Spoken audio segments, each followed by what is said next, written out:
Welcome to Talktown. Oh, boy. So, you want me to get started and tell man. people? You are. Do it. Keep going. It started. We're going on break. We're taking a break because we're tired and we want to bank some episodes and the schedules, and we're coming back. But that doesn't mean you have to go on such a big break because I recorded an episode of a podcast with Josh Gondelman that I never released and I don't think ever will. So why don't we release it here for Talktown as a little added thing that people can listen to? We love Josh. Yeah, he's our honorary fourth, it feels. He's been back the most, and we love him. I think it's really long, too. I don't remember. Great. It's like 6 hours or something. It's like a 6-hour interview with Josh Gondelman with a hot light in his face. Oh, so it's an interrogation. Yeah. The interrogation. My interviews are mostly interrogations. But when the other party doesn't listen to any of the information that gets... No. This is all about me listening. Yes. The whole listening podcast episode. is I go, this is a podcast where I listen. That's the whole idea of it. Yeah, that's it. Anthony, you got anything you want to say about anything? No, I think if anything, I think it'll be really inspiring for other people out there who have ADHD to the specific way that Greg has it. Yes. They will go, if he can do this, I can do this, and here's a way I can do this. Yeah. That'll If I be could almost something. do it, because I didn't fully do it. Of course Right. Right? Like, I wasn't able to start a new podcast and put it up. If I can almost do it, record something and then put it on the podcast he's already out, then I could probably really do it. Yeah. Yeah.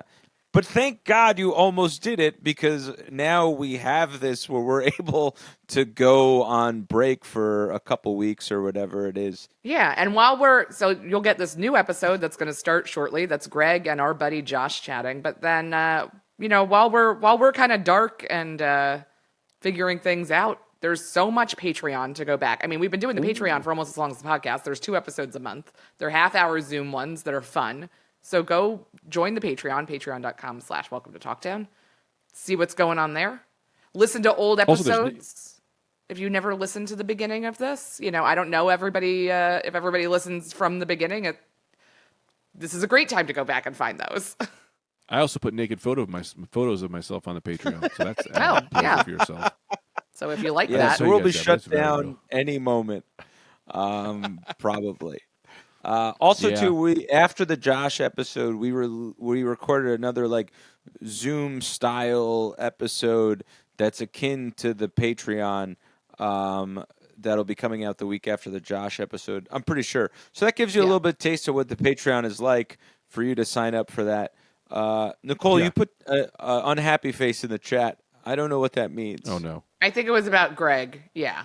There we go. It was Greg's about news. news. Okay, Yeah. okay. What did I do? All right, I wasn't sure if we got all the information out. That's what that meant. All right. That's not nice. People would be happy about my nudes. Yeah. I'll also say this. And if we don't know how long this break's going to go, right? We could still be like, I'm still tired, I got a Brendan episode in the bank. Right. Brendan Ayer, our old podcast buddy. And we'll see how, and who knows how deep into my archives of things I have on my computer that have never hit the air people might have to see. I like Greg that. might be scraping the bottom of the barrel for content to put on the podcast feed. But No, it's all great content. I just can't seem to get myself to upload it. Right. But yeah, this is in no way the pod. We're all happy, things are going great, all blah blah blah blah blah kind of stuff. This has just been there. It's summer. There's been some scheduling issues, and we just want to take a break to regroup. That's all. Yeah, but we're trying to get ahead. Yeah. Also, So we that got a we new can have producer, and we're cooler- trying to reboot. Yep. So we could have cool new guests and big deal guests and some new stuff going on. So it's all in service of making the podcast even better than what it already is. But to Working do on that, a new we need theme to take a song. break. Did you guys know that I'm working on a new theme song? Are You you? have been talking about that for a little bit. Yes. Yeah. I wasn't sure if it was real Because or not. the AI thing, I'm done. Yes. It's like I can't. At first, it was fun because it was like a cool thing, but now it's like AI got too powerful that we have to strip ourselves of that. Yeah. No. And So also, I got- like a Greg original, we should all be so lucky to have as the theme song for this. So, Yeah. Awesome. Yeah, so we're working on it. so all kinds of new stuff right. coming.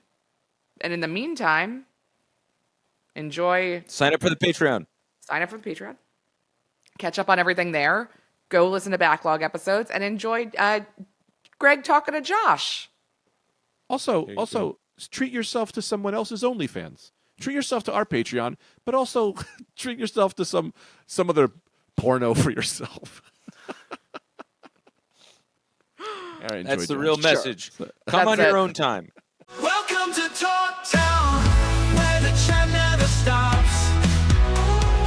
Orange hats and black hats, guiding us like signposts. Let's keep the dialogue going. Let's keep the connection strong. Welcome to Talk Town, where we all belong. Before we get into it, first of all, Josh Gondelman is here.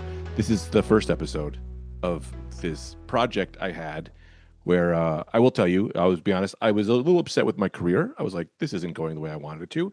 So the scam was that I would talk to comics that I love and respect and try to ask questions about how to get better, how to get myself to be better.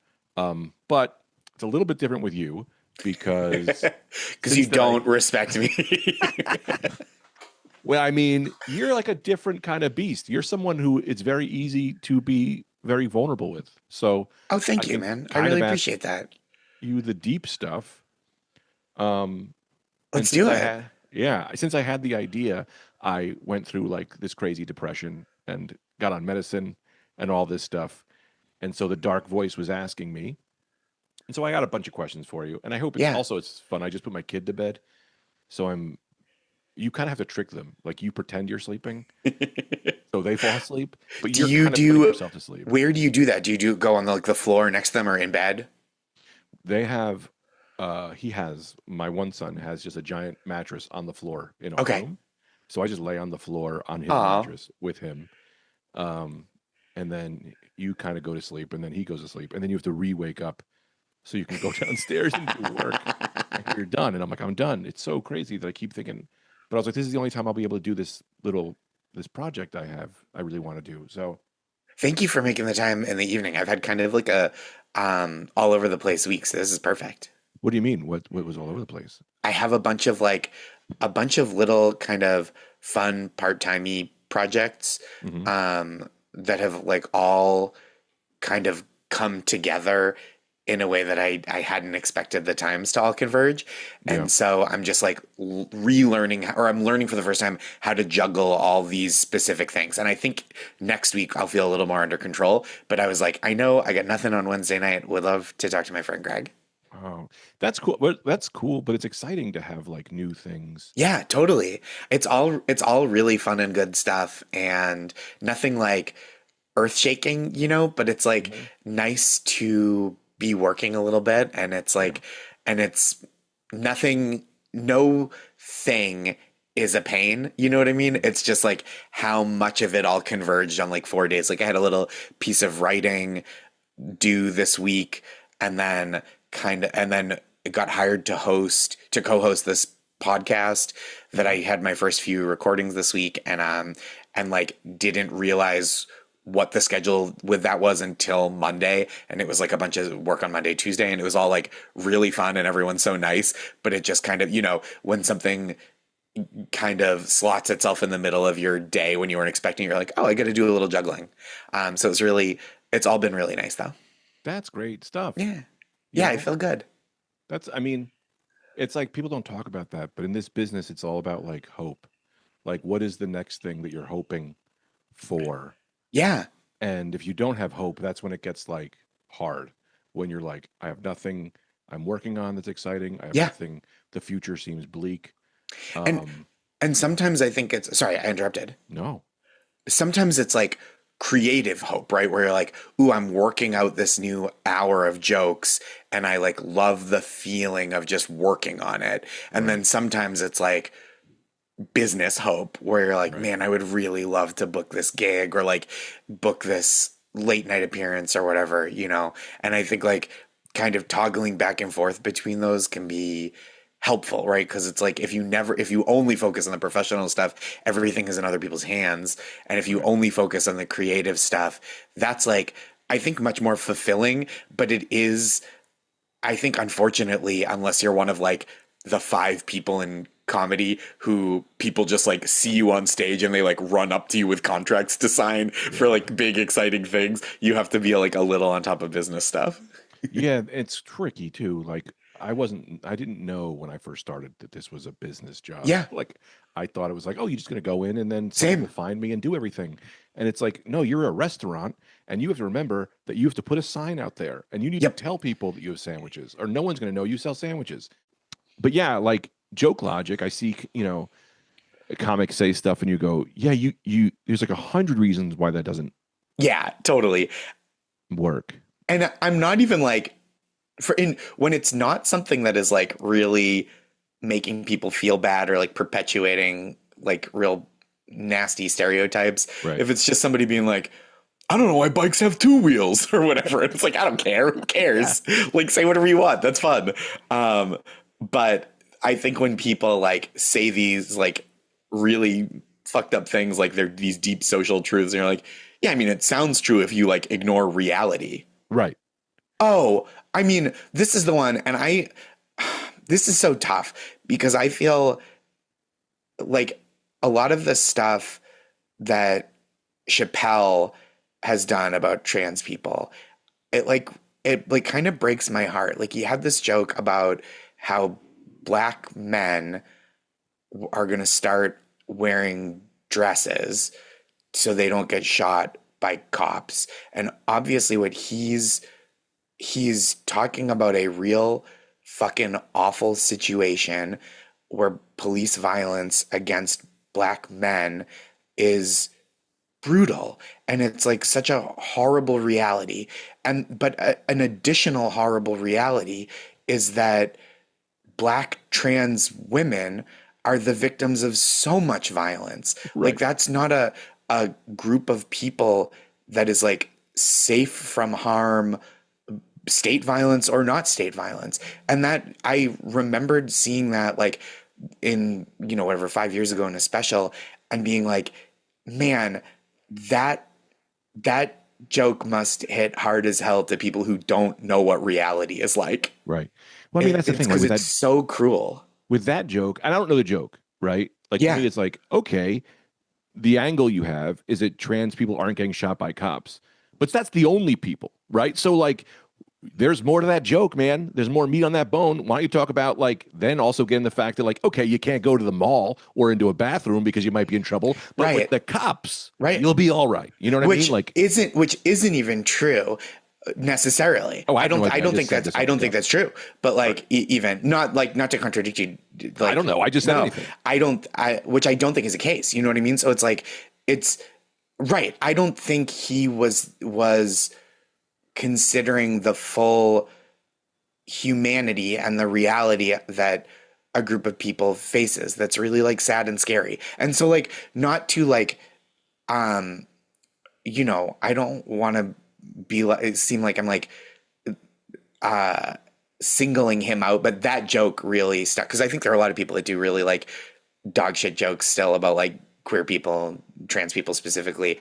But like that one I remember hearing and being like, that only works if you don't know about reality. Like that's a joke that's very funny until you think, if you don't have any idea what the world is like, Right. And it's like, I don't know if he didn't make that connection or if he knew and was still just trying to get over with people that didn't know. so what do you think about that joke? Like, do you think it shouldn't have been done? Do you think it's fine because it was whatever? Like, again, that's like an example of one that like, I'm like, man, I wish he wouldn't have done that. Like it's because it's so, it like really, it just like obscures a different painful reality than the one he was hoping to highlight. You know what I mean? Right. Like he was talking about something that's so real and so worth talking about, but to like prove that point, he kind of like papered over the pain of a different group of people. And I just feels bad to me to hear. Right. Like, I mean, yeah. Yeah. That's where I am on it. Yeah. I mean, the trans thing is I just know too many trans people Yeah, that man. are very sad. Yes, because it's of what they're fucking going awful. through right There's now. so much shit that's happening and like so much legislation that's like especially under Trump, but like even before just like really trying to like make the lives of trans people hard. And so like the jokes that make that and it's like, you know, the jokes that make people whose lives are already being really just shit heaped on them every fucking day by the government and by like morning radio or whatever. I know. And that like really, it like really makes me sad. But this is what gets me so mad, right? Is because they politicize trans, I can no longer make fun of trans, and I want to make fun of trans because I love them and because it's an interesting, not crazy in like a bad way. I mean, like, what a thing in life to have to deal with and to explore. And I want to explore that mentally. But then it became a thing where it's like, oh, they're making these poor people fucking feel horrible. The reality is too painful to do the like you said about anti-Semitism, right? I can't do my light anti-Semitism because there is anti-Semitism, like heavy anti-Semitism, old school is happening. And so like I think I think that's really something that like it's like a weight artistically that is like important to consider. And it sounds like I think we're talking about it, right? As like, oh, we don't want to be doing the kind of stuff that is like perpetuating this real world pain and like not just pain, but like legally like stripping away people's rights and making their lives harder. So it's on top of the like emotional duress. It is like actually legal. I'm sorry that this, you know, we've waded into some pretty deep water. It's not funny at all, but like I really think about it a lot. And I think like there are places to prod comedically, like so many topics. Right. And it's like a bummer to me that so many people have like just kind of punched over and over at a group of people that are just like fucking on the ropes, you know? It like, I don't know. It really gets me, and I'm fucking soft about it. You know what I mean? Like I think I came up in a real time of like, come on, like a joke's a joke and funny's funny. And like in many ways, I would like to take my own taste out of that. So I'm just like less of a judgy, pretentious dickweed. Right. But stuff like people being really careless and cruel about trans people it like fucking gets me. It like really, I'm just like, there's nothing else you could have applied your time to like, you know, to taking down a peg. Well, that's the thing, right? Like so I love trans jokes because, and I mean anybody else's trans jokes. I like my trans jokes because it's a thing I don't fully understand, right? Like it's like, oh, it's a thing that I'm exploring. I'm so interested in what that would be, you know, like, and then it's like, well, now I have to like, but now it's such a fucking tightrope to walk, because if I do this joke and I'm a little wrong and I don't realize it, I could stumble onto something where someone goes, yeah, you idiot. People have been saying that for years. That's dumb. That hurts. Right. And I think like because I have like a pretty substantial chunk I put it out as a Don't Tell set, and it's like a little longer in the special that I have coming out, but like about having an ex who transitioned after we broke up. And I like, it took me a while to get it just right and I really was tentative starting to tell this joke because it's about just me. I'm nothing against this person at all. I like don't make fun of them at all. And we're still friends, and it's all about like me trying to think about how to talk about that and how to like explain my sexuality to people by being like, oh yeah, he and I dated, but it was like a different, like, and not trying to say that with so much love, not only just for this person who's a friend in my life, but to not like, I really try, the way I say it to like, when I was working it out is like, I don't want it to feel at all like I'm going like, no homo. Like, you know what I mean? Because I just don't, I think like, what is it? It's like you have the freedom to like swing your fist around until someone else's face is there. And then you don't get to swing your fist there, like just flailing around, you know? And so like, I think that is, it's like, I really felt a lot of responsibility working on that joke to be like, am I representing this person who I know and have known for years fairly? And am I saying things that outside of our interpersonal relationship, am I saying things that, like, exactly like you said, like, am I saying a thing that like, yeah, I've heard that shit for years. It's like not fucking funny. Well, that's the thing. My difference with that, and maybe I'm lying to myself. Is No. Whenever I try to do stuff, is I go, am I worried about hurt about somebody's feelings? That's my third thought. My first thought is, am I writing the best version of this joke? Totally. That I could. And I think if you're truly thinking about all of it, yeah, then you're probably not going to hurt somebody, right? Like you're probably not going to hurt someone's feelings because you put a lot of thought into what this, and the joke, my jokes are never about someone else. They're always about myself. Yes.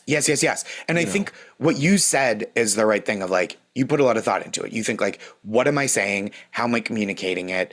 Who is the target of this joke? I mean, like I've heard Roy Wood Jr. in interviews talk about how like when he is working out jokes, especially jokes that are like specifically about Black people, he takes them in front of predominantly Black audiences as like a gut check on like, am I saying a thing about this group of people? And Roy obviously as a Black person that is like fucked up or like misrepresenting people or like saying anything about Black people that Black people won't laugh at generally. And I think that's like that's like extremely rigorous. And like, I think a lot of people don't have that in them to go like, are the people that this joke is about going to think this joke is funny? And like, sometimes you don't want that, right? Sometimes I write a joke that I'm like, I hope if the person that this is about hears it, they feel bad. But like most of the time, it's not that. Most of the time I'm like, my intent is for the people that are mentioned in this joke to also think it's funny. And I want to do my due diligence to like give everyone the best shot at that experience. I mean, I'm going to take you one step forward and say, this is how I do jokes about Trump people. Right. Yeah. Now, I think especially in our circle, it's very easy to just be like, well, fuck, I'm going to shit on these people. Right. Yeah. I get it. Why? But my mother was a Republican. Is a Republican. She's alive. And she's also still a Republican. But like she's very smart. But wild use of the past tense. I was befuddled. But I believe that she got suckered into a belief system. Yeah. Right. And I'll be honest, like I'm an atheist. Yeah. Right. I was thinking about your religion jokes. Oh, but like 1,000% of, if I'm an atheist, if I can look at the entire world and go, everyone here believes in a very harmful thing. Yeah. If I have to deal with that, then you people could deal with fucking these Trump supporters, right? Right. Because they actively got fucking, and also I've gotten it from the, Democrats have done shit to me where I go, well, that's crazy. And I didn't know, right? Like, for sure. So I have empathy for these people. So when I do these jokes, it's like, I want them to be so funny that even they laugh. Totally. Right? I want you to laugh. Yeah. And I don't believe in a thing they say. But why were you talking about my religion? Enough about me. What do you think about me? I think about your religion because they're so funny, but they're not like, if you like, it's not like that. I mean, I'm just talking shit about more successful people at this point, but like, it's not like the Ricky Gervais thing of like, you fucking idiots thinking there's a God. You know what I mean? Like, I think you really think about what religion means to people and like what it means to step away from that, which is like culturally not a super, like, there's not really a lane in America, like there's still like, they still do like God Bless America and at like baseball games and stuff. It's and I'll be honest, man, it is really hard to not be like, you fucking idiots. Yeah. Right. It is, because it's the same thing with, with people who believe opposite things to me, but with religion, especially now they're like passing laws they want. And I will say this, and this is I don't know how to tell even my atheist friends. It's like, I wish I was religious. I wish I could put the toothpaste back in the tube. Yeah, sure. I think about death all of the time to a point where it's like, it's horrifying and the end is scary. And people go, atheists will be like, well, this is why that's okay because you can believe like, and I'm like, no, I can't get to myself.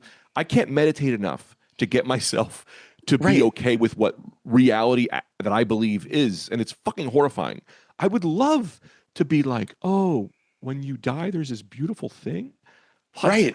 that's amazing. Yeah. And I'm jealous, and I want that, but I just can't. And that's the part, right? If that's all it was, if it was just when you die, there's a beautiful thing, you go, all right, well, I'm sure.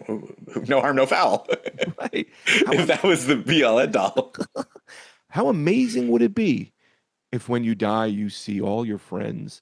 Like, I think about that. Like, why do these religious people do all this crazy shit? Well, it's like, well, they have to believe it, because when you die, what would you do to see your friends and family after you die? Would you shit on some gay people? Take away some rights? Well, then you get to see Jimi Hendrix? I don't know.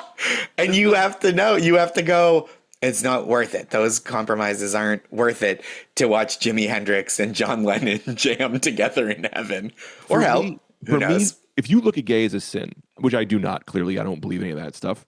I go, if you look at gay as a sin, right? You get to live forever. I believe gay is not a sin. When I die, it's over. Like, man, if you're offering me immortality and happiness eternally, you could sell a lot of your fucking beliefs out very quick for that reward. It does feel like this late in the game, you're not breaking off a huge chunk of acolytes if you come up with a new one. You know what I mean? Right. Or if you're just like a new religion, you mean? Yeah. If you're just like that big tree, that God lives in there, you're like, well, I got 7 people. Right. It's so amazing to me when people were like, Scientologists are crazy, and you're like, talking snake, dude. Yeah, man. Talking snake. It's all, and I'm not a religious. I'm not especially religious. Like, I would say culturally Jewish, a little bit. I do a little of the stuff. I like the ritual of it. But that's great stuff. It's fun. It's fun stuff. I like a candle. Who doesn't like a candle? And but I'm not a spiritual person at all. I'm like pretty flat. Dude, try praying. It's amazing. So I know I like to throw a letter in a bottle in the ocean. Dude, I went into a Catholic church the other day. It's ominous. It feels good. Yeah. Of course, this is amazing. The only thing it's missing is a buffet. If they put a fucking food tray out there, it'd be game over, right? Yep. But none of it makes sense. I mean, like, I'm a not hardcore atheist, but like I don't believe that a conscious thinking thing made us, right? Yeah. So, and it's, there was a death in the family and earlier this year, and I missed the funeral because I had train delays, which sucked. But then I made it to my cousin's house, and it was nice to be with everyone. And then our rabbi came and led a little prayer service, and it was nice to have the tradition of it. And I think I do like when a religious tradition redirects back to how to be as a person. Right. When it's it's so good that we're together. Let's remember this person with love. And that doesn't have to be a religious thing, but I think when religion offers that, I go, I like that. That's a nice service that they're offering. And yeah, but it was tough. The rabbi, this is going to really be tooting my own horn.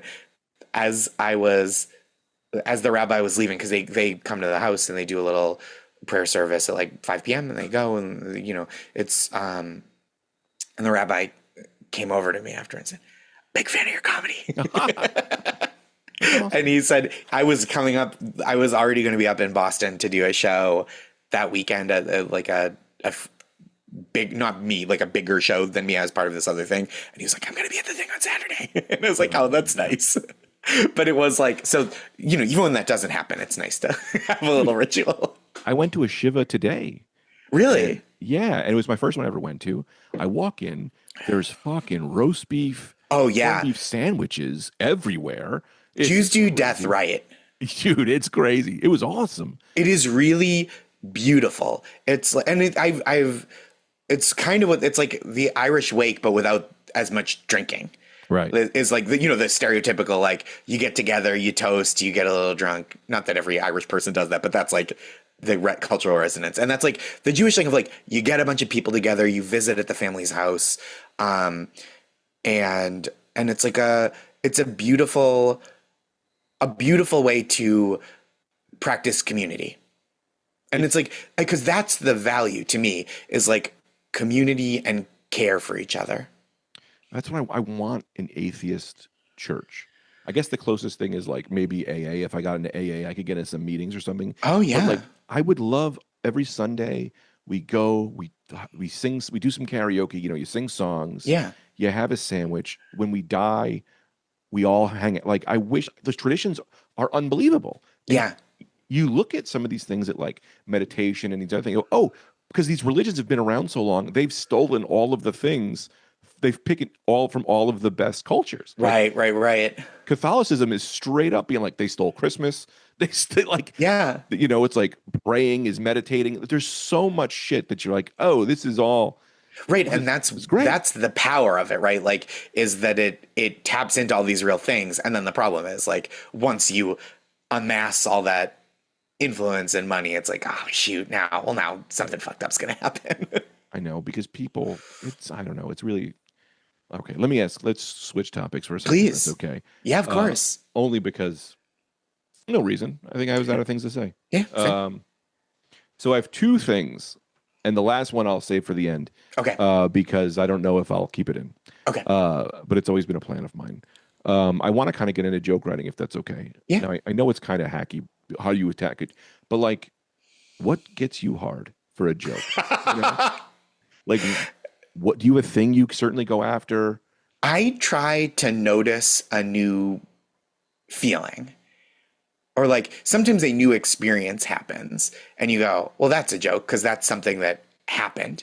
Right. Like, but I think so much of like an underrated amount is the noticing, right? Yeah. It's 100% it. It's, you gotta notice. And so like, I just had this coincidence, like a very funny thing happened to me recently. And it wasn't even a big thing. It just like really tickled me. Happened to me last Saturday on the subway, because when I go to take the Amtrak, I was going to DC and I was going to take the Amtrak and I didn't have my headphones in, because I'm like, I try not to do it to like get to the Amtrak, and I just try to like be in the world before I have like headphones in my ears for like 4 straight hours and they're just like, so I'm on the train and I was just like more open to the world because I was listening to things, and a guy got on the train and was talking to a couple, and immediately beeline for this couple, started telling them how beautiful their baby was in a way that it sounded like he was trying to purchase the baby. And then it keeps going up. Like, he's getting more and more, not aggressive, but more and more lofty with his praise, where he was like, until I saw that baby, I didn't realize I want to be a father. And I was like, it was just like this incredible, and like everyone's kind of on edge. Like it's like early, it's like 8:30 in the morning. This guy is being it's not scary, but it is weird. Everyone's like, what's this guy doing? Right. And he's like cursing. He's like, it's the fucking best baby I've ever seen. Yeah. And then he goes, and then he kind of pulls back, and he like, there's something he doesn't want to say in front of the baby, which is so funny. Yeah. And he goes, he's like, I don't want to say this like in front of a baby that's not like inappropriate, but I'm still like coming down from last night. And the whole train let out this sigh, really like, oh, he's just on drugs. That's all it is. Yeah. Oh, he's going to kill himself. Yeah. Sure. Right. We were like, is he going to take that baby? Is he like, what is there like a scam? Like, is a second guy going to come in with a cuter baby? Like, nobody knew. And it was like, and that, just seeing that was like, oh, something interesting. But like another little joke that I'm working on is just like, I was at a hotel and the toilet was black, and it's like, that's weird. I don't like that. Yeah.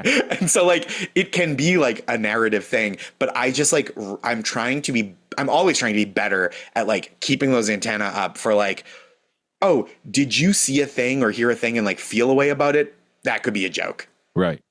Well, so I have, okay, 2 things about this. Right? Please. some of my favorite comedians are people who notice the mundane. Yes. Right? And the hardest thing to do is to find something that is so right there, that's Yes. stupid, and you go, that's fucking funny.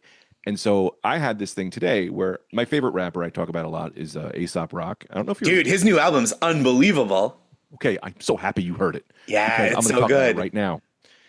Are you going to talk about the snails? Yes. Yeah. The reason I'm talking about that song, the snail song, is because it's a song about a snail appeared in his aquarium, and then all of a sudden there was 30 and whatever. To anyone else would just look at that, do what they do, and not think to write a song about this mundane thing. And so I was like, you know who Nate Bargatze, who honestly is one of my favorite comedians too, He's great, very funny. is a guy who is also really great at is taking something so slow in the world and stopping and going, I'm going to make this. I'm going to talk about this. Yeah. I'm going to make this interesting, which is like the best, I think, are people who go, like, not to say, my favorite jokes that I have are things that are right fucking there. Yeah. And we go, yeah, that is weird, you know? And so I was kind of comparing Aesop Rock to Nate Bargatze in the way of like, well, this guy will never run out of material. Yeah. Because if he notices everything and has like clocks how that makes him feel. Do you know the fact, I hate to even do this to you. The fact that you listen to his new album makes me love you so much more. Oh, I love you too, man. Because he's my favorite of all time. I love it. He's so good. I was just thinking about how, because I heard a couple of the songs, like they put out Send Help as a single maybe, and I was like, this is really good. And then I saw that the whole album was out, and I've been listening to it while I've been walking my dog, and I'm just like, man, he's such a dense lyricist, and he talks about such specific things, and the beats are so great on this album. And I was like, I wonder, because I remember his albums from when I was in high school. Right. Like Labor Days came out when I was in high school, and then he was on the Def Jux label for a while, and I was like super tuned into all that shit when I was like 16, 17, 18, 19, and like that and it was just like I was talking with I don't think he'll mind me telling this story. I was talking with Donwell about this on Monday night, who's a great DJ, rapper, producer, and is in the comedy world. He's a really great, funny dude. Do you know Don? I don't think I do. And now he's fucking awesome. You would love I'm having him. music shame where someone says something. No, don't. He's like he is a great musician, but like I know him more like because he's in the world. Like he's an incredible DJ, and he DJs our every other Monday night show that I do with Allison and Joelle and Tyrone and Jordan. But he's great. And so Monday night after the show, we were talking about Aesop Rock, and he said, and I think this is so beautiful, I think about it all the time, like this premise is that he's like, he's an artist who's only gotten sharper with time.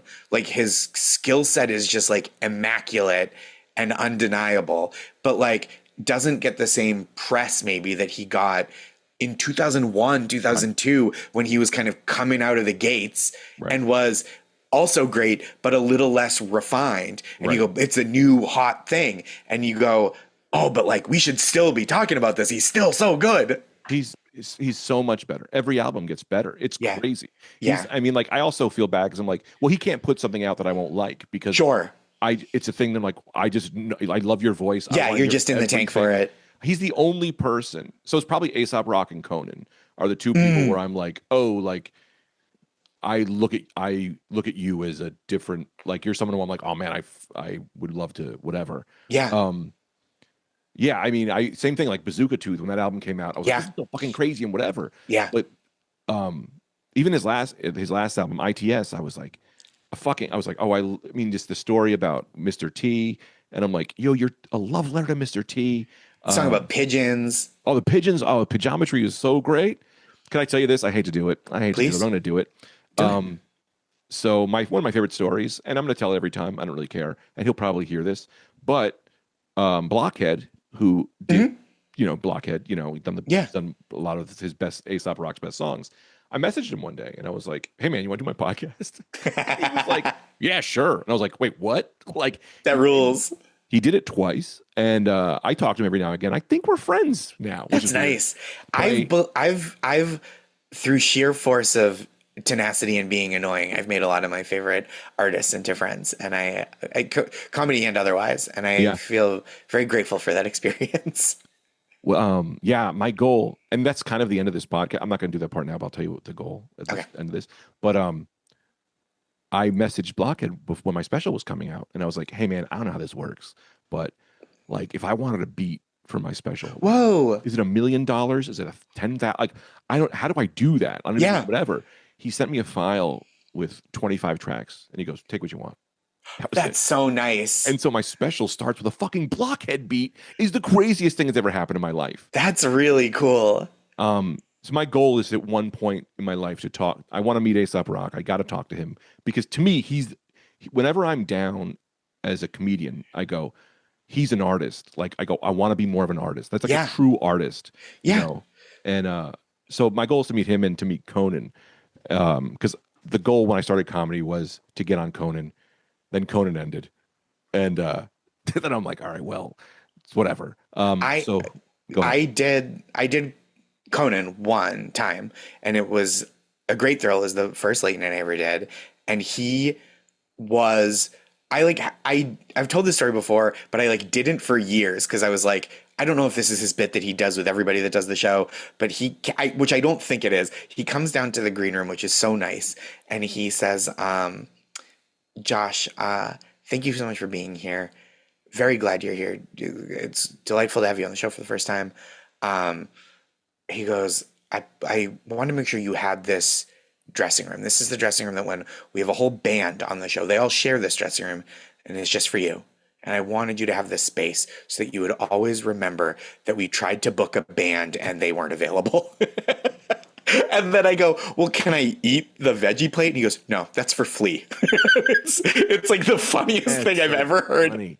And it made me feel so good and at ease that he came down and wasn't like, hey, it's going to be fine. Don't worry about it. Have a nice time. He just immediately starts breaking my balls. And I was like, this is the funniest. And then after my set, he shakes my hand and we go to commercial, and he goes, he's very nice, very complimentary. And then he goes, come sit at the desk and we'll say goodnight and wave. And so we do. And then after he's like, thanks to all the guests and good night. And we wave goodbye. And then he leans over to me. And I think this, you can't hear it, but you can, I think, see it as the credits roll on that episode. He goes, we can't use any of that, right? And I go, what are you going to put on the air? And he's like, I don't know, some old episode of Get Smart. And I go, well, can I have the veggies now? And he goes, no. And I made this big recoiling, and my manager was off stage and was like, are they fighting? Oh my God. That's hilarious. Did I ever tell you my Corden story? No. So my goal, the whole reason I wanted to do Conan was that I wanted to tip him. At the end of my set. Oh, that's so funny. I wanted to grease him a little bit and go, thank you. It's nothing. Right? That's so funny. Conan ended, and I was like, you know what? Fuck it. I'm doing it. I'll just do it with Jimmy Fallon or Corden, right? Yeah. So I literally wrote a set just so at the end I can tip the host. Oh the only reason I did a late night set was because it's my goal is to tip the late night host. That's what I want to do in my career. Oh, that's so funny. So I do the set, whatever, and I go to do the Corden set, and I walk out, I do my act. And then I look, and he doesn't come over. Oh, he doesn't come over. Oh, no. He's not coming over? I go, what the fuck is that? So I go, no one's saying anything. So I stand there. I just go, well, that's it. That's the end of my set. And I go, you want more? And I go, where are you from, pal? I started doing crowd work to the live I did not know this story. Yeah. I started doing live audience. And then Corden goes, you didn't say goodnight. You got to say thank you, good night. So I literally did my set, never said thank you, good night, just stood there after the last joke. And they had to, and then he does come over, and I tipped him. He laughed, but they had to edit oh my God, of my set that's out so because I started funny. doing crowd work because I never said goodbye. That's tremendous. You fucking idiot. I had no idea. I never, because I watched the set and it's very funny, but I didn't know that was the behind the scenes of it. You can kind of see, before he comes over, I'm kind of laughing because I'm I just did the dumbest thing. I did the last joke and then just stood there without saying goodbye or thank you. And then so no one knew it was over.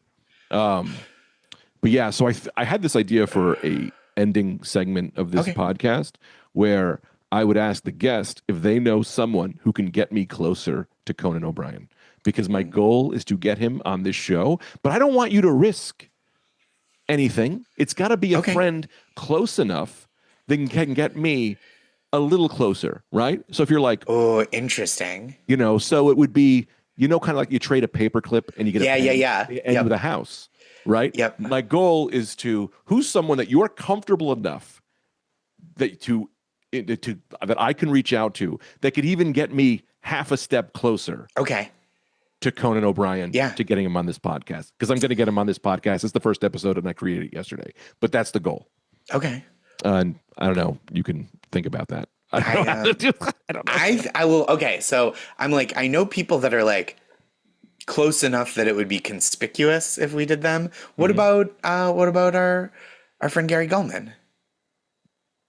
Would Gary do the pod? Probably. I could ask Gary. I think I'm close enough with Gary that I could ask him.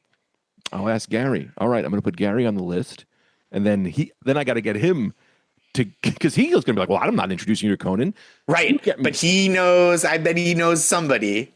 He might know somebody who knows somebody. Introduce me to Conan. I am trying to be better at not abusing my friendships. So I'm very worried that I'm going to take too much of your time. I'm having a nice time. And like, I think I should probably wrap up by like 11, but I'm just having a nice time chatting. Great. Because I want to talk about more joke writing. Let's do it. Because how you get into jokes. Did you kind of explain? Because we just talked about noticing. Right. And then, so like, I really tried to, that's like where and that's so basic, and it's all I talked about so far, but it's like, I think just knowing that is like the starting point of like not inventing, right? But like realizing and observing, and then being like, why did this stick out to me? What is my thought about it? And then I like the craft of like sitting and like writing it out and going like, because I write longhand when I'm like drafting jokes for the first time, and I try to get it all out on paper. And then what I've been doing is, if it's like a small enough thing, I'll just take it to a show that I'm doing where I'm like, oh, I can do, usually not at the clubs in New York first. I'll do like, if I'm doing a spot at a bar show or like an indie show at a comedy venue that's like not super high stakes, that particular show, and I'll do a shorter thing there. But like, I also, every couple of months, I'll book Union Hall and host a show where I'm like, my premise is I'm going to empty out my notebook. Right. And then the premise of like, and I'm going to introduce a bunch of other people that I think are really great and go like, hey, I brought a bunch of friends. I'm not going to do 90 minutes of standing here and doing new stuff, but like, I might do 50 or like 60, and then like last time I did that, and then at the very end I'm trying to get a short tape to submit for late night, and I was like, okay, I'll do this at the end, like this 6 minutes of stuff, and see how it plays on the tape. But it was probably like 30 to 40 minutes of new stuff, and it was like, and so I do that, and I'm pretty transparent about like, I'm going to keep my notebook on the stool. I'm going to make sure that I do all the stuff I want to. If there's like a longer, shaggier bit, I will like kind of go point by point and like look in the notebook, which I don't do if I'm on someone else's show. You know what I mean? I'll like try to commit it a little better to memory. And then because I like the feeling of like, visually, I think my jokes like start kind of big and like fluffy, and then they boil down to like, oh, this didn't all work, so it like cooks down, and then it like blossoms again into like, okay, here's the stuff that works, and then I'm communicating well, and then here's how I get that to grow into what it's eventually going to be. Yeah, I love that. I mean, that's kind of how I kind of do a similar thing, just a little bit different in the way of like, I'm arrogant, but like, I don't even know how to marry it, right? But like, I'm always been really good at finding stuff of like struggling through stand-up, right? Like whenever I go on stage, so I would do a show at Grove 34 a lot where I get really high, and then I write jokes, and then I do the show not high and try to do the jokes I wrote when I was high. Oh, that's funny. So like, but I'm very good at being like, well, this is fucking crazy, and I don't know what to say. Like, Yeah. saving that kind of stuff. So I'm always trying to figure out how way to marry that. But also, I just run jokes by friends, which people would say they hate. But like most of my jokes come from me being like, I gotta tell my friend this funny story, right? Yeah, totally. And also, it's like if I'm scared of something, Yep. then I have to talk about it. It's like, oh, you're afraid of that? Well, that's perfect. Like having that strong feeling of like, I'm afraid of this, and knowing that you can turn that into comedy is like such a gift. But I also do, like, I sit with our friend Alison Leiby, and because she lives in my neighborhood, and we have like compatible, I think, comedic sensibilities. And so like like, I don't know, once a month, maybe a little less, depending on how busy we are. But we'll sit down and just like kind of kick jokes back and forth. And like, she always has stuff that I wouldn't have thought of for premises that I'm working on. And I think I sometimes have stuff to offer her as well. she's great, but it is only a matter of time before I ruin that friendship. No. I love her, but I'm always like, did I go too far? Did I say that? Oh my God. Because she's such a fun, like, She's so fun. Like the characters of who we are Yes. are like fun to be like, you know, I'm a macho, whatever the fuck, Italian conservative. I'm not even conservative, but it's fun to like pretend. And then you're like a lib, you know, you're some female feminist. And so like when I pretend to do that, and then I go, oh man, but I hit something that was kind of real there and I didn't mean to. So I'm always afraid that I'll hit something real. She knows that they're going to happen. I'm always like, oh fuck, did I fuck? Because I don't know why. This is my own Larry. I have the guy Larry in my head who just says, none of your friends like you. I said that. One day I'm sitting here and I go, none of your friends like you. And I said it out loud and I went, that's a crazy statement. You said none of your friends like you? That's crazy that was just in my head. Yeah. But you have to say it out loud so that you can hear yourself and hear how crazy it is. And you go, well, your friends love you. Right. Well, it's like a joke. Sorry, This is what we're here for. But when you do it, sometimes you think that joke is so funny. And then you say it out loud and you go, that's not a joke. But that's what your psycho in your head is doing. He's whispering all this shit that's like, your friends don't like you, you're unattractive, you're not very good at this. And you go, you have to say this out loud so you can hear yourself. And then it's the same voice that goes, why are they called blueberries but not red berries? Yeah. Yeah. Let me ask you this. Do you have a joke that you've ever been like, man, I think that's funny, but no one ever thinks that's funny? Like, I have so many. It's like, I call it my act. And but the one I always think about, this is like so many years ago now, but the one that I used to use as the example for this, and I should come up with a more contemporary one, was about how I didn't start drinking till I was legally of age to drink. So I never got to do, there's like drinks I'll never have because you only drink them when you're underage. Where it's like, wait, I'm so sorry. Repeater's law. This is from another podcast. That's okay. You have to say, I know Talktown. I know something went into my head just there and it got real negative and I was like, I just didn't pay attention to that. Repeat that to me again. I'm sorry. Sure. I say, so this, I said I didn't start drinking until I was of legal age. Yes, and so there are just drinks that I'll never have, like drinking experiences I'll never have because you only do them when you're underage. And you look like you can't go to a bar and be like, can I have 3 warm beers in the woods? Like, right.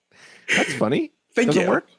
I never was able to get it to work. And it honestly is maybe just like a less funny ripoff of, do you know Matt Knudsen's classic? Do you know Matt Knudsen at all? No. He's a really funny LA comic, but he has just this incredible joke. I think he did it on maybe Craig Ferguson years ago about how ridiculous you sound, or how ridiculous you would sound ordering what you eat at a buffet for a sit-down restaurant. Oh, that's so funny. And he just listened. It's like, people should just look it up. It's one of the funniest things. I'm not just going to it's so good. And like the examples are perfect. I don't think that your joke is similar to that. Thank you. I appreciate it. Maybe I'll try it again because of this conversation. I mean, there's other things because I didn't drink till I was like 30. Yeah. So I similar situation, but it's like, I never got to do like, you can't be 40 walking to a bar being like, let me get 2 shots of SoCo and lime. Right. We did the last time. My friends, by the time I started drinking, my childhood friends were all off Southern Comfort. Like it was the thing that they all drank when we were like 18, 19. and that by the time I really didn't start to like move to New York and didn't drive much. And so I was like, I can have a couple drinks at a show and like, I can get myself on the train. And they had all, I never tasted that. I don't think I ever had Southern Comfort until my friend Dan's 40th birthday, when everyone's like, we got to do SoCo for the 40th. Do you still drink? Yeah. Next time we get together, you and me got to do a shot of SoCo and lime. I don't think I had one in 15 years. You know what I mean? I forgot what that's like. It was wild. I was like, whoa. But that was the drink for all of them, that they were just like, oh, I can't do this anymore, man. No, that's fine. I don't know. It's so funny too, right? It goes back to our thing of like, no, that's funny. I think it is funny. Hammer at it a little more. I'm going to stay. It will never, I don't think I'll ever get to a point where I'm like, the audiences were right about that one. Yeah. There's a couple things, but that's the one that I remember trying a bunch and being like, I'm sure this is funny. Right. There's no reason why this isn't translating. Right. Yeah. I'm trying to think of if I have any. I definitely have jokes where I'm always like, I think that's funny, and no one.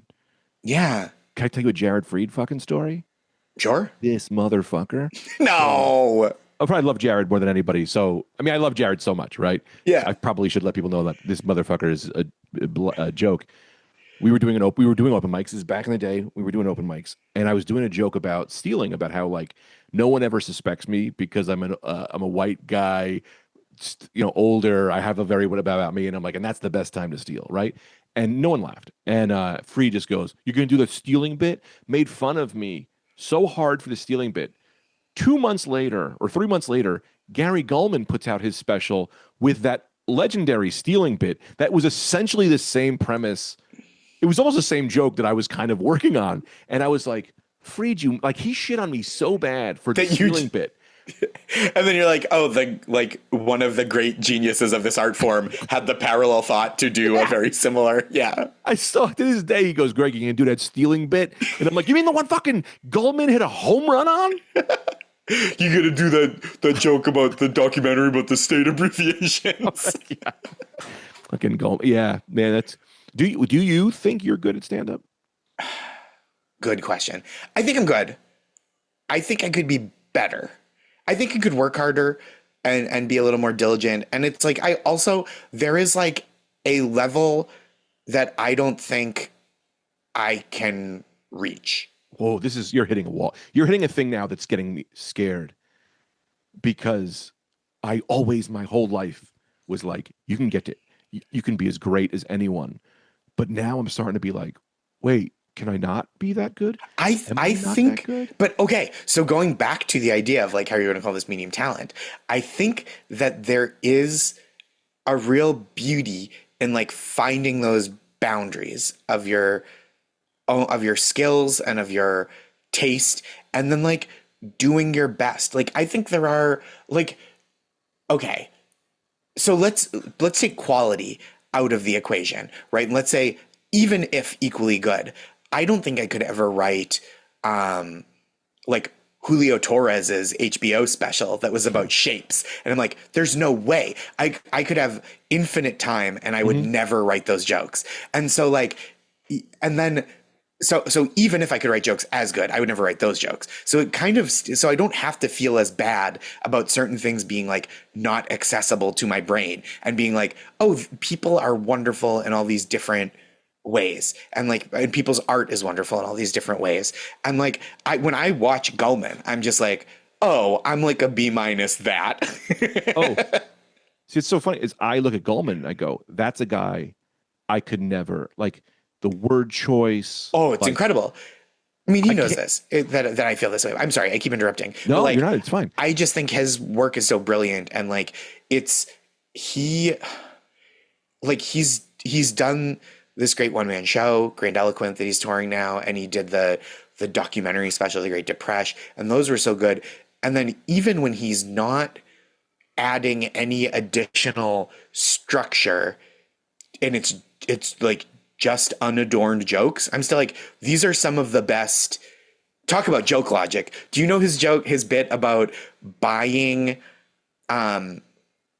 I mean, he has that Colbert said he did about depression, about like, if you have fork marks in your ice cream, I know you so well, because you don't have the energy to wash a spoon. It's just like, and that's like a real, that's like an idea, like a, not just a joke logic idea that like, he's like this, I know, like you are a kindred spirit if you also don't have the energy to wash a spoon. But the joke logic idea that I think is so perfect is he has that bit that he did on TV about buying the Shawshank Redemption on iTunes because he the DVD was across the room and his brother saying like $15, Gary, it adds up. It adds up. And he goes, it only adds up if you add it up. Yeah. And I'm like my brain just like fell out of my ears. I was just like, God damn it. That's like such a perfect rebuttal to that. Like, you're never $15 away from your dream home. You're always $15 away from Shawshank on iTunes. So get busy living or get busy dying is like, and it's like, it gets at this thing. Like, it's just such a real feeling. I don't know. It's so like, I think there are people that like, in part because maybe I flatter myself to say this, like, I do a bunch of different things. And so I like sometimes let myself off the hook for not being a 5 spots a night at the clubs on the weekends stand up. But I think, and so maybe some of it is just like, my nose is not to the grindstone in the right way, but there's also like, I think like limits on what my imagination is, but I do think I do a pretty good job at the thing that I do. And I think, I think the best thing about my stand up, I think, is that I really work hard at creating an environment from the stage where people feel very welcome and like invited in. And that's like something that I think I really accomplish. And like, I always joke that like I do comedy for people that don't like comedy. But I mean, it is also for people who like comedy, but I think like, there's like, I always think like, man, if only the people who would never come to this show were here, we would really be cooking. Right. Well, I don't know that I agree with you. I think you're pretty easily palatable. Thank you. You know, That's like very, I watch appreciate you and I go, immediately love you. Like, Thank immediately you. love you. Your stories are so interesting. You always have it's a great turn. I don't usually see where it's going. Oh, thank you. know what I mean? That means But a lot, man. even better than not knowing where it's going, when I watch you, I'm not thinking about where it's going because I love watching you. So I'm not That's so nice. trying to do the math. I just go, Thank you. I'm just sitting here enjoying you. I hope it's okay to give you compliments. I know No, people that's feel really weird nice. about Irish I'm shit. trying to, I've gotten a little better at taking compliments, and I appreciate your kind words. That like really means a lot to me. You need to hear them. Not you, me. I'm talking to me No, now. I need to hear him too. But No, it's but like, and when I mean, truly, like I was saying earlier, in New York Comedy Club, you get on stage and you just like make yourself so visible to the audience in such a generous and funny way that it's like, that's only could come from you, but also everybody's just like, oh, I know Greg. He's that guy that's right there. He's great. Part of me wants to do a roast just so I can know what my real flaws are. Oh, God damn. Like, I want to know what people, because I don't, man, it's a weird thing. I don't know how people see me. I don't know what is, because there's a guy in my head who's wildly egotistical, and there's a guy in my head who hates me. And I know it's somewhere in the middle, but I don't know how good I am at this. Like, I know that I can get people to laugh, but I've seen horrible comedians kill. You know, Sure. So real quick story. Please. There was a comic I when I first started doing bringer shows, didn't get a fucking laugh. Not a single laugh. And I was like, oh my God. Walks off stage, looks at me, and he goes, follow that, buddy. Meant it. He got a laugh from me tonight. He meant it. He was not kidding. And I went, if he thinks he's that good, how do I not know? Yep. I'm not that guy. Yeah. And it ruined my life. It ruined my life. Right. When you see someone else who is not self-aware, you're like, am I that also? How would I know? I very well could be very medium. No. Very And here's good. the thing, I think it's okay. Like, even if I am medium, that's okay. I also think medium is okay. I think like there's no like shame. This, I'm not saying this to you. I'm saying this to the people. Sure. There's no shame in like being bad at something and like working hard at it and getting as good as you can get, right?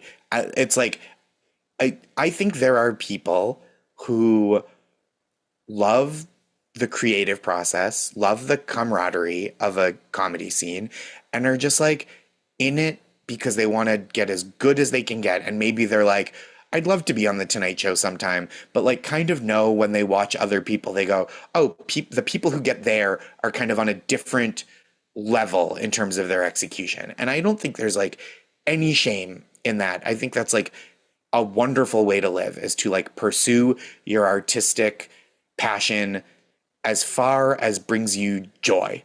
I think the people though that are the most unhappy or frustrated are the people that either don't want so much more than they have the capacity to take on professionally and like creatively, or the people that think that they deserve, even people who are very good, right? Like even if you're very, very good, there's only so much of a career that will just happen because you're good and work hard. You know what I mean? Yeah, I want to go back to what you just said though about Please. like these people who think they deserve more, Yeah. and what that mentality is. And a lot of it to me is because I was that guy, like when it's like you're trying to fill this void, this acceptance, Yeah. and that's not trying to be an artist, like you need the things to tell yourself or to tell somebody else that you've done the thing. Yeah. And the reality is you're doing the thing and you're fucking blowing through the ride when there's so many beautiful trees. Right. Yes. Couldn't agree more. And it's like, that's where I'm at now comedically, where I went, I had my kids, and that was a big eye opener for me because I went, I was like, well, I need the money for my kids, blah, blah, blah. And I went, nah, maybe my kids grow up and go, my dad was a comedian. Sometimes we had money, sometimes we didn't, but he always loved me. And it kind of taught me this, and that. Like, you don't know like, yes, you want to be the best you can, but bring it back to Aesop Rock, the song he has in the new album, John Something. Which where he's like, John Something, where it's like, he wrote a song about an artist. He doesn't even remember his art, but the artist recommended a documentary that meant so much to him and eventually became an Aesop Rock song. Yeah. So you don't know, like, just do the fucking best you can. Find money somewhere else. You just find money. Comedy's finding money. Just find it. However you find it. And be the best you can at your art. And call it fucking art. I hate these guys. I totally agree. Fucking artists. You really got me on a thing, because it's like I sometimes am like I've started saying art more now that people have started saying content more. Yes. Because I'm like, yes, you're right. I used to say more like work, because that to me is like, it's the work, right? And that's like such a pretentious actory thing or whatever. Yeah. But I'm like, no, it's work. Like, no one can deny that we didn't work on this. So like, whatever the result was, it is the result of work. And now I say art more because people say content, and I'm like, it's not fucking content. Right. It's not just like the stuffing in an airplane pillow. You know what I mean? Right. It's like, nothing against people who like do the job that is like commonly called content creator, that are where they're making, or people who are making original stuff with like time and effort and energy. But it's like, I don't think culturally those people are getting enough credit for what they do, right? Like it used to, you're a host, you're a writer, you're a performer, you're even like, people say influencer, and it's like, that's just a spokesmodel who also sets up the camera and also writes the ad copy, right. Well, a lot of them don't do that now. A lot of them use AI, and a lot of them also hire shitty comedians. And that stuff bugs me when it's like, when it is truly like, I'm just like, it has to be something, so I'll do something that I don't even like. It's like, come on, what are we doing here? Why are you wasting your time and then wasting my time? Like, why are my eyeballs being pointed towards shit that neither of us like or care about just so that someone will give you money. Like, I hate that. It like really bums me out. Yeah, I mean, the content, the work thing, right? When you said that, I used to look at Yeah. it the same way. I'd be like, well, it's work. And it's like, no, art is when you work so hard that you make it beautiful, right? Yeah. Like, Yeah. and so like I could see like a guy who writes monologue jokes after 20 years Yeah. doing work, right? It's like I come in, I write the jokes, I go home, right? But to me, it's like the art is like, man, like you're doing that, but you're pulling your fucking soul, you know, Sure. you're doing that stuff, and you're like, you have a goal, and my goal is to make people like my goal in comedy.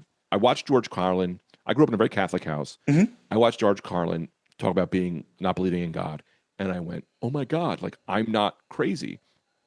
When I saw Aesop Rock had a song called Holy Smokes, right? Where the hook is, I'm not an asshole, I'm just a little confused.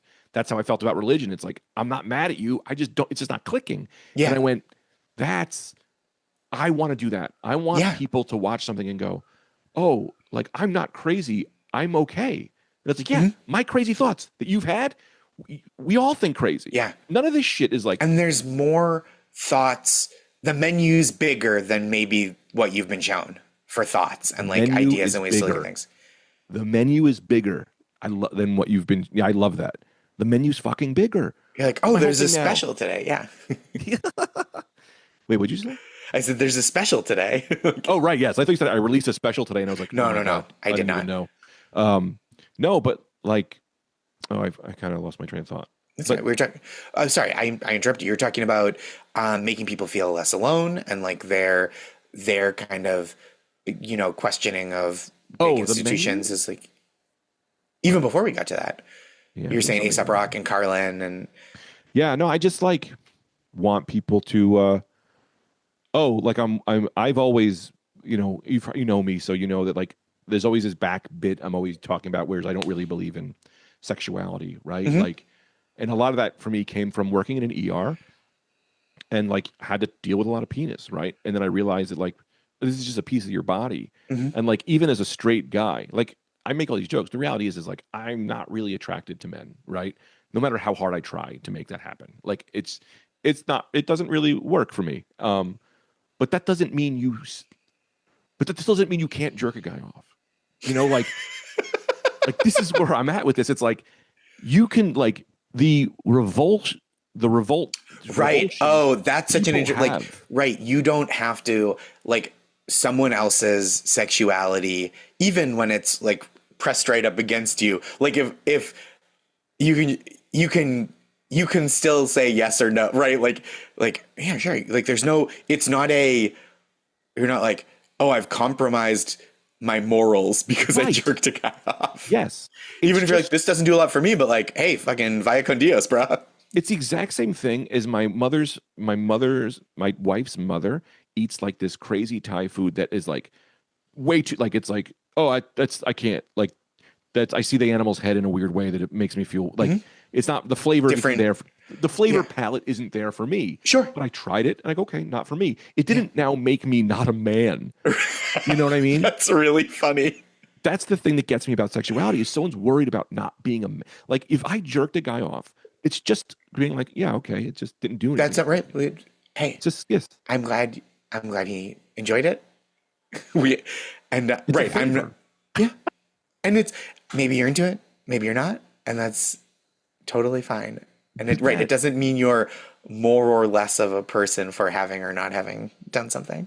But that's what gets me about all these people is that they're just like that's what I want to when I do that stuff, everyone just thinks it's like, oh, he's just a gay guy not being gay, or he's just trying to say crazy things. And the reality is to me it's so much deeper of like, no, none of this matters. Like legitimately nothing matters. Like you're not, Well, I mean, I think that's such a wide view that is so interesting to hear. And then it's like, I wish we lived in more of a nothing matters world. You know what I mean? Because it's like, it's so fucked the way that culturally and legally so much has to be so heavy. right. You know what I mean? It's like, I wish people could just like be and be like, hey, you're this way and that's wonderful. And like, it's so great. And I'm so glad to know you. And instead it's like, you have to be like this or else the fucking government will hate you. And it sucks. Right.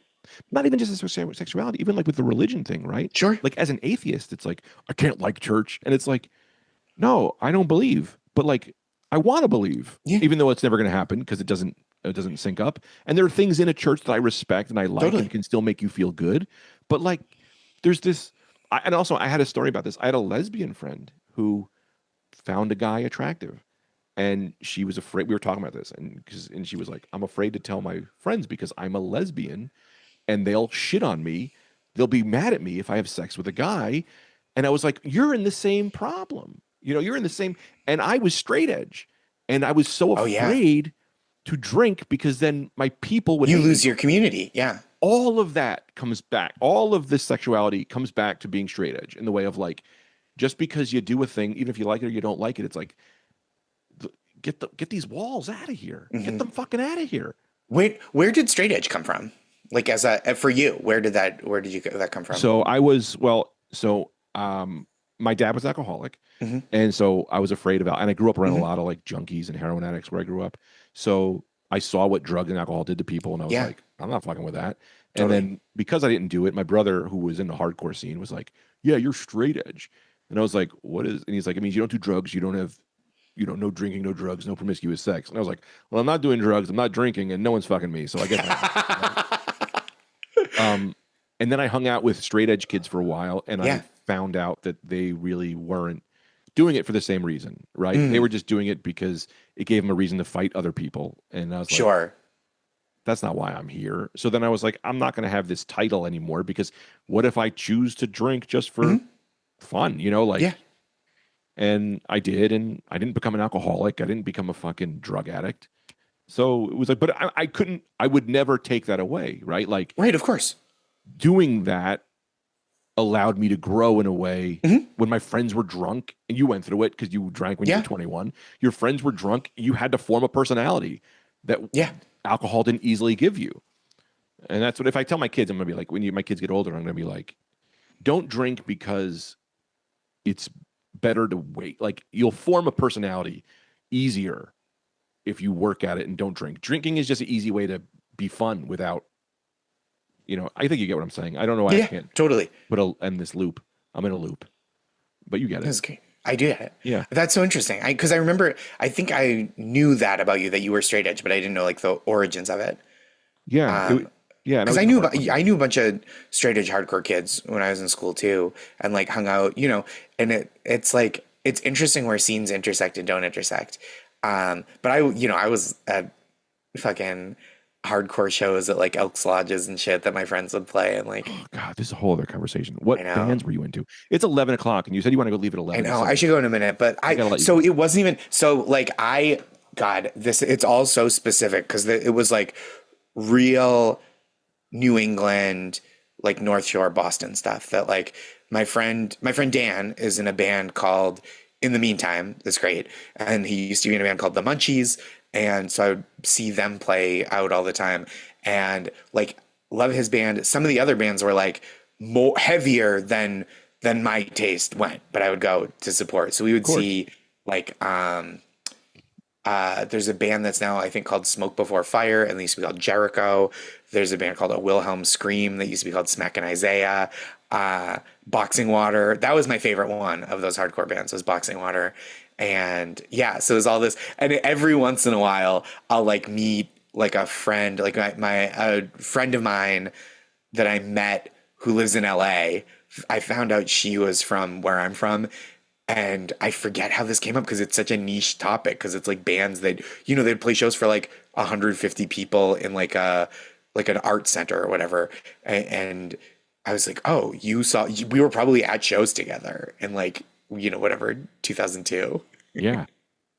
No. So, yeah. I often look at people and go, oh, we probably, we probably went to a lot of the same shows. There's no doubt we didn't. Because I was in the New Jersey, the New Jersey punk rock scene was fucking awesome. Like, have you read Dan Ozzi's book, Sellout?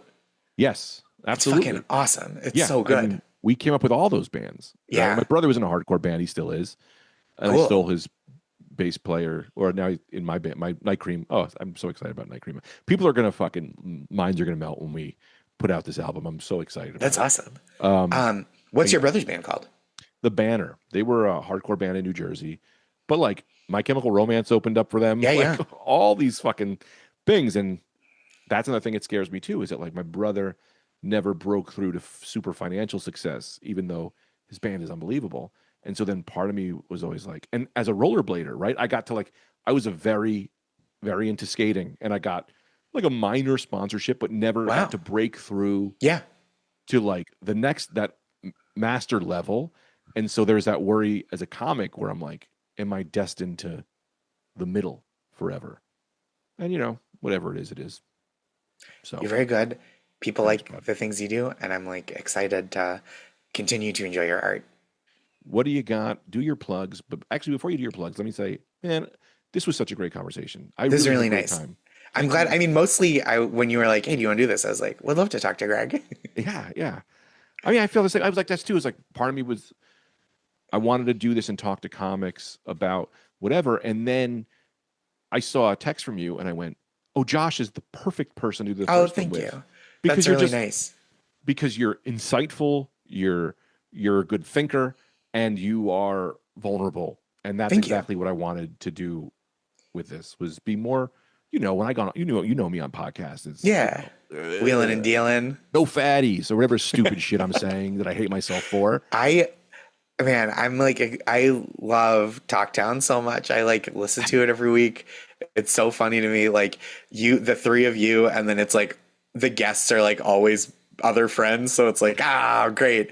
I get to hear Kevin McCaffrey for an hour.